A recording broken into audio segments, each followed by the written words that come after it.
If I had my way, everything would be so nice. This world would be like Paris. No, it would be a paradise. No one would ever have to say, I'm gonna get my wish someday. All one would have to do is say, this is my order, if you may.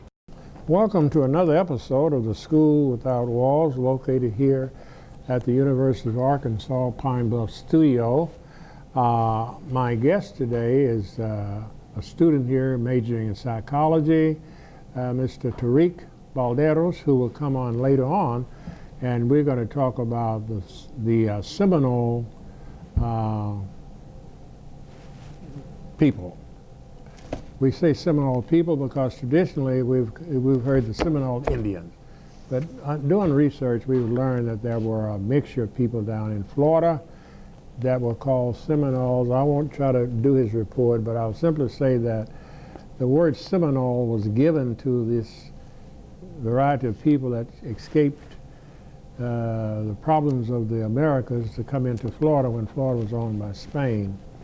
But also I want to mention that our theme is Black History after February. So we will be saying something each episode about Black history and trying to encourage the African American community to develop habits of recording their history. That's what this is basically all about. Now, we also had planned to talk about the Flying Aces. I believe that was some African American airmen, and we might have time for that. So we sort of play this by ear. I'm a Spanish instructor, and we have I've been suggested to use a Spanish term in starting. Vamos a empezar, mean let us begin, with our report for today. But prior to calling on Mr. Tariq, we have a note here about the problems we've had in Baltimore in the last few months, the Baltimore Riots. That's a cause and effect for everything. And one of the reasons that was a riot in Baltimore was because of how the policemen there mishandled the arresting of a black American. And the effect of that was a lot of destruction done, bad feelings. So what we want to do is the best we can to prevent those things, and this is advice we would have to the African American youth. It is against the law to resist arrest. So if a policeman comes up and arrests you, if you feel that you shouldn't be arrested, submit rather than give problems, because you're breaking the law right there, and that gives them an opportunity to beat your head. And in that process, you might lose your life. So that's one lesson we want to learn about that. And remember, you cannot outrun bullets. So if an officer of the law stops you for any reason, we advise you to submit to that officer rather than trying to run or escape. All of that would have prevented all the trouble we had, loss of lives, loss of property, and so forth and so on. Now, we have about a few more minutes, and we're going to stress a point of history. Did you know that there was a street in Pine Bluff named after Henry Wilkins III? Or is it an avenue? It's a drive. It's a drive. Did you know that? This is a bit of Black history. And of course, I had planned to elaborate on that, but Tariq, since we made this note, I've talked with a relative of the family, and what we're going to do is have Mrs. Wilkins to come on television when she gets back in town and give us first-hand information about her husband, who was Henry Wilkins III. And also she would bring in information about her son, who also was a local politician. We have 3 minutes, and I'm going to stop and break at this time and give my co-host, Tariq Balderos, a chance to talk about the Seminole people. Be back in a few minutes.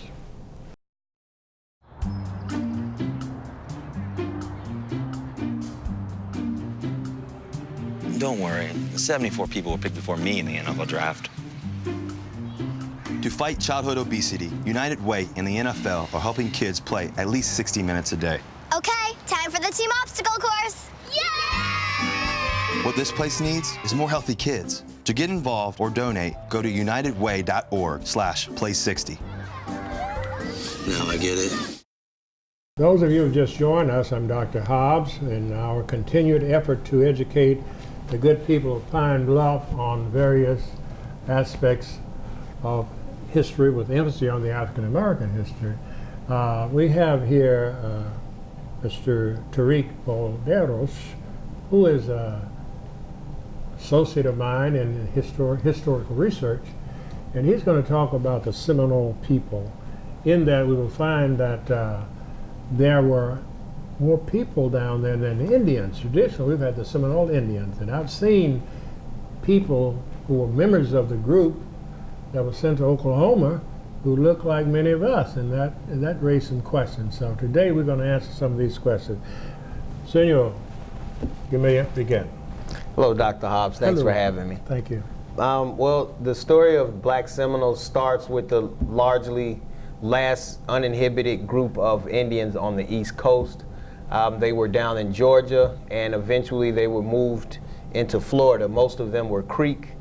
Seminole is a mispronunciation of the word cimarron, which is Spanish for runaway or outcast. These groups were forced into Spanish-owned Florida, and the authorities in Spain encouraged the Native Americans and the renegade slaves to, flee from the English colonies.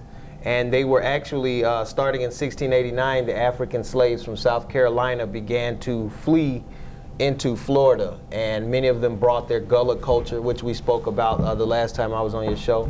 So they brought that down and used rice and corn agriculture, but many others went further south and sort of joined with the Indians from the area who were known as Seminole Indians. The Seminole Indians themselves did not refer to Black Seminoles as Black Seminoles or Seminole Indians. They had a word for them, which was Eshtalusi, and the white Americans called them Seminole Negroes. So they were basically runaways. The Spanish organized blacks into a volunteer militia and even helped them build a settlement known as Fort Mose, which was the first black settlement in the New World, even before Haiti. The descendants... Repeat that, please. Again, just repeat that. First black settlement was what? The first black settlement was Fort Mose. Fort Mose. Yes. In Florida. Yes. What is it now, Florida? Okay.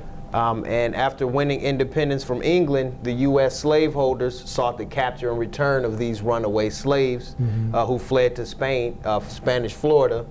And some of these renegade slaves were actually slaves of the Seminole Indians. So a few of the Indians who bartered, for better treatment as they left traditional English colonies were given slaves. So today most Black Seminoles live in the Seminole Nation of Oklahoma, and many, about 1,200 Black freedmen or descendants of the Black freedmen who were left behind in Florida were left out of a settlement for $46 million, which the Seminole Nation of Oklahoma was able to receive about 10 years ago. By the King of Spain, runaway slaves from America were allowed freedom in Spanish Florida. So the Seminoles were technically free under the eyes of the King of Spain. It isn't until after America won its independence and under the Treaty of New York in 1790 that the white slaveholders wanted these renegade slaves. Okay, very good. They'll test you. Try to break your will.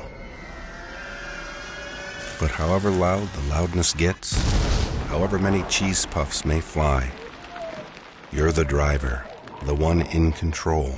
Stand firm. Just wait. And move only when you hear the click that says they're buckled in for the drive. Never give up till they buckle up. Those of you who just joined us, I'm Dr. Hobbs, host of this TV program called The School Without Walls. Just finished talking with a student of mine, Tariq Balderos, concerning the Seminole people. So we have Dr. Joanna Edwards here, who is going to talk about her relatives who lived in some areas that he discussed, the Indian side of the family. All right, you may start wherever you wish to begin. Okay, mostly what I will be referring to will be my maternal ancestors, who actually were a branch of the Cherokee, and they lived in North Carolina in the area where Fort Bragg is now. And my great-grandfather, Eli Walden, and my great-uncles, who were Goinses, actually owned about 5,000 acres of land there. In Florida? In North Carolina. North Carolina. In the area of Southern Pines, in that area, and Willow Run, and they actually they manufactured turpentine. Well, the U.S. government came in and they bought, quote unquote, that land. And that is where Fort Bragg is today. Is that right? And so our family burial ground, our ancestor burial ground, is actually there on Fort Bragg. So my great-grandmother and my great-great-grandmother are buried there in the family graveyard on Fort Bragg, because the Army or the U.S. government had to make an agreement with those Indian families that they would actually protect those burial grounds. And so because of that, now when we have family reunions down in Southern Pines, we always make a trip. We have to get permission from the military, and through the archaeologists, we get a chance to go out to our ancestral burial ground. Like I say, they were a subgroup of the Cherokee. And what happened is, after a certain period of time, and it was around the time that this land, I guess, was bought by the U.S. government, that my family started migrating out. And so you'll see that where my grandparents, along with some other family members, moved west up to Topeka, Kansas. And then my grandparents eventually came back down through Fort Smith and back down to the Cheryl Pastoral area, where my grandfather and grandmother actually purchased virgin land and settled there, and that is our farm today. We still have it. That's from 1895. We have owned that. But then, on the other hand, we had a branch of the family, or some of the family members, including my great-grandfather, who moved down to Florida. They migrated toward Florida, and they settled at Rosewood. If you've heard of Rosewood, where the Rosewood Massacre took place. Yes. I actually had family members there at that time. My great-grandfather died before he had a chance to move my great-grandmother and my great-uncles back down there. He was planning that, and we have letters and everything where he wrote back telling her what was going on, and telling the kids to be good, and he would bring them something back when he came back. But his plan was to move the rest of the family down to Rosewood.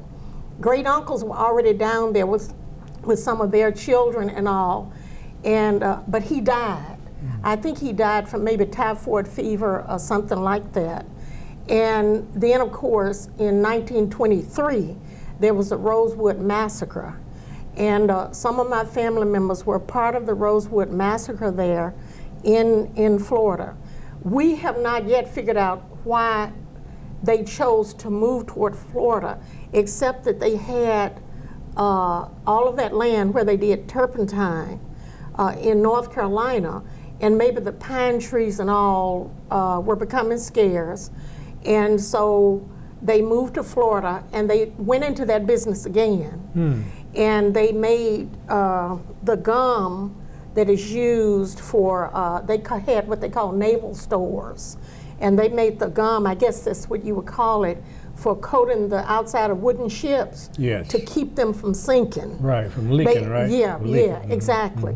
And they also established a sawmill. If you've seen the film Rosewood, Yeah, I've the seen it. sawmill that was owned by the whites in Sumter there was actually established by my great uncles. And the man who really had the business head after my grandfather died, the uncle who really had the business head, whose name, well, there were 2 or 3 of them, but Martine Goins died. And I'm thinking that Edmund, the other brother, probably ended up without the other 2 to support him. The whites ended up with the sawmill, and then they still had just the naval stores.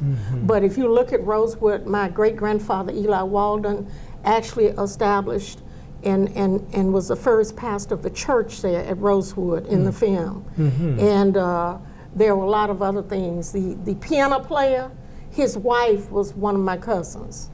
And so after the massacre, they fled out to Gainesville. Some of them moved into the swamp areas. Some of them died in the swamp. Whether or not any of them joined with the Seminoles, I don't know. But I do know that the ones that moved out to Gainesville and all moved under sort of a cloud of secrecy, and they never told their children what had happened to them at Rosewood.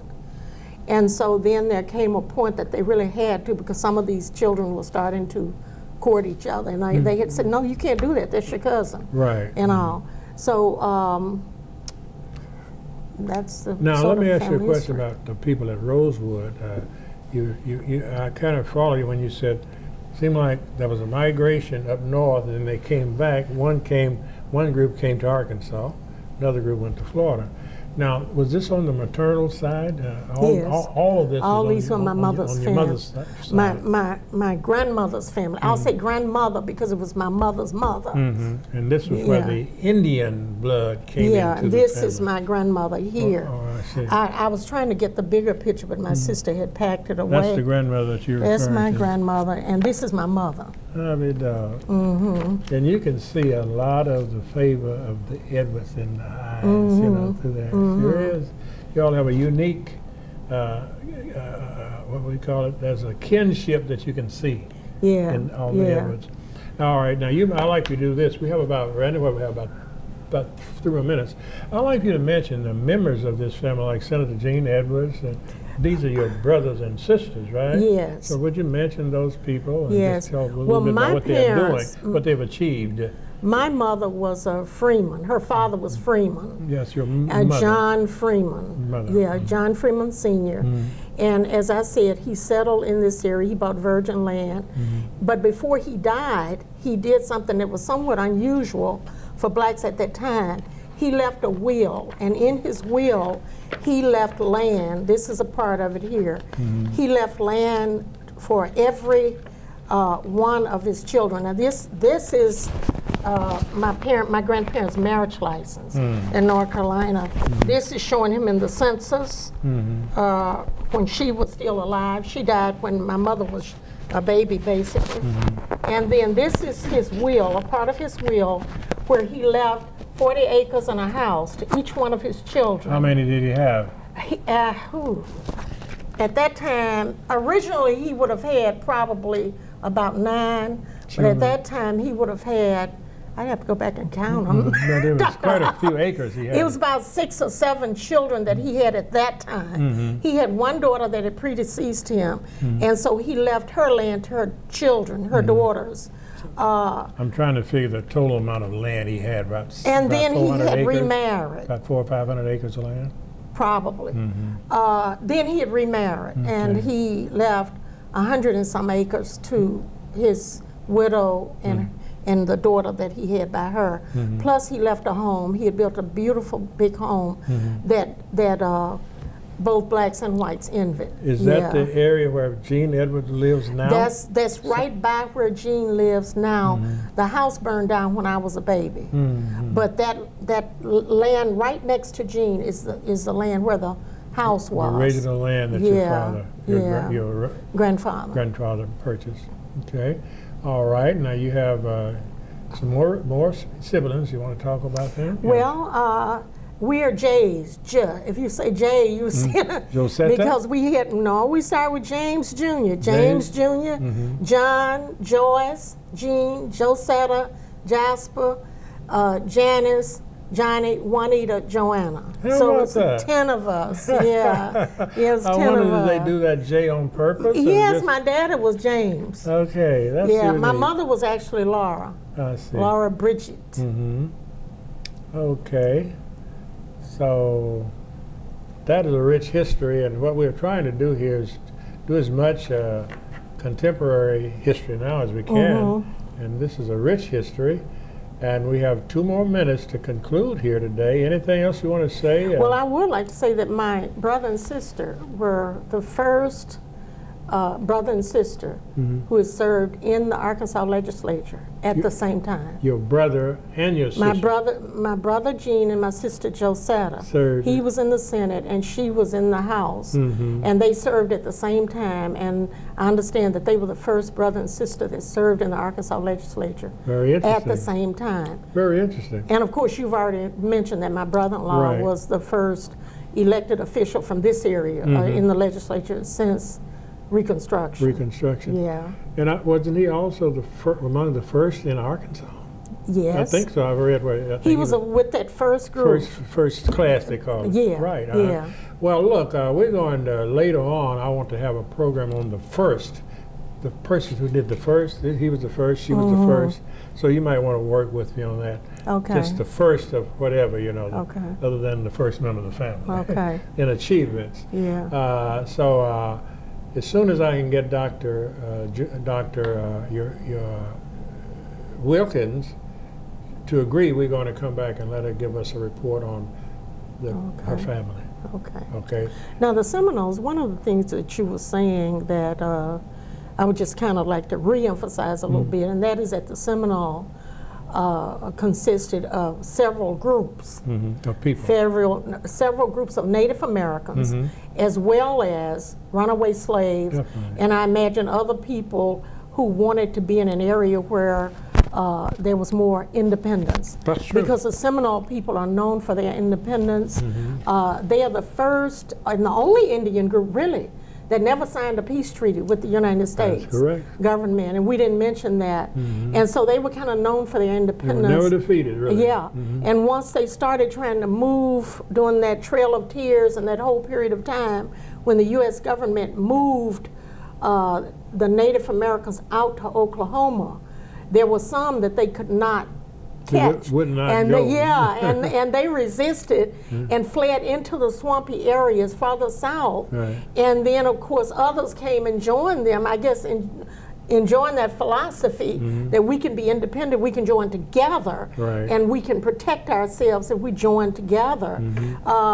Because in doing research on my own family and other Native American groups, I discovered that there were many people who, as they migrated out west, they did not go on to the reservations like my people. My grandmother could have received a registration number, but what I discovered is that if you did not go to Oklahoma on the reservation, the U.S. government would not give you an Indian number. Right. Yeah. So you couldn't And so reap then those you couldn't benefits. claim. So one of the things that my family back in North Carolina is trying to prove, my cousin has been doing research on the family now for about 30 years.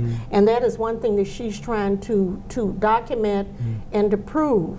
But we only had maybe a couple of family members who actually went out to Oklahoma and took that Indian number. I see. Yeah. And you had to have that to be classified. You know, as my Native wife is from Americans. Oklahoma, and I've visited some of those people. They have Okay, so I many didn't know people that. look like Yeah, look that's like true. us that are That's consider true. themselves as That's true. Indians. It's amazing. In fact, I went out there a few years ago, my sister and my brother-in-law and I, to look at the registry Randy, there. you're through with us, right? I was waiting for you to wrap it up. Look at the register there at Tahlequah. And I ran into a man who was very concerned about how we were being treated. And we told him that we were being treated okay.